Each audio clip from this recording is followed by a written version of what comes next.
চেষ্টা করি দিনে একবার অন্তত কেন আমার কালা মুখটা দেখার জন্য। কেন এটা গণসংযোগ, এটা হাসার কিছু না।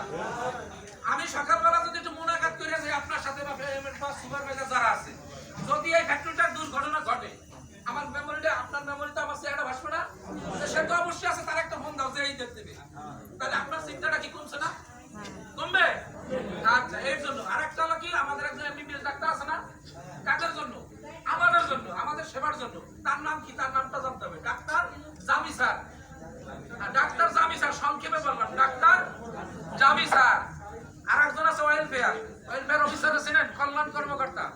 অর্থাৎ মূলত মেয়েদের জন্যই, কারণ মেয়েদের সবকিছু তো আমাদের কাছে বলা সম্ভব না। সম্ভব?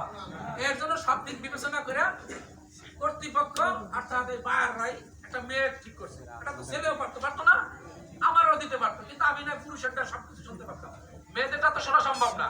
এই জন্য ওয়েলফেয়ার হলো সীমা ম্যাডাম, এটা মনে রাখবেন সবাই। ওয়েলফেয়ারের নাম কি? সীমা ম্যাডাম। আর একজন আছে নার্স, যেটা আমাদের প্রায় দরকার হয়। এই নার্সের নাম কি? রিপা ম্যাডাম। তাহলে ফায়ার অফিসার রতন বিশ্বাস, এমবিবিএস ডাক্তার জামি স্যার, ওয়েলফেয়ার অফিসার সীমা ম্যাডাম, আর নার্স হলো রিপা ম্যাডাম। মনে থাকবে?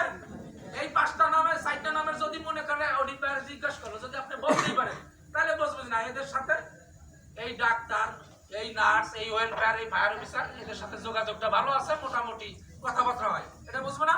কারণ কি, বিভিন্ন সময় আপনাদেরকে বিভিন্ন প্রশ্ন করে, আপনারা উত্তর দিতে পারেন না। যার জন্য গত বছর, 1 বছর আগে এই বিএসসি এর অডিট, যেটা আগামী 27 তারিখ, আমরা বি থেকে সি পাইছি। অর্থাৎ কি, প্রমোশন হয়েছে না ডিমোশন হয়েছে? অর্থাৎ ফেল করছি, সোজা কথা। আমরা ফেল করবো না, আমরা মোটামুটি ফার্স্ট ডিভিশন না পাই, সেকেন্ড ডিভিশনে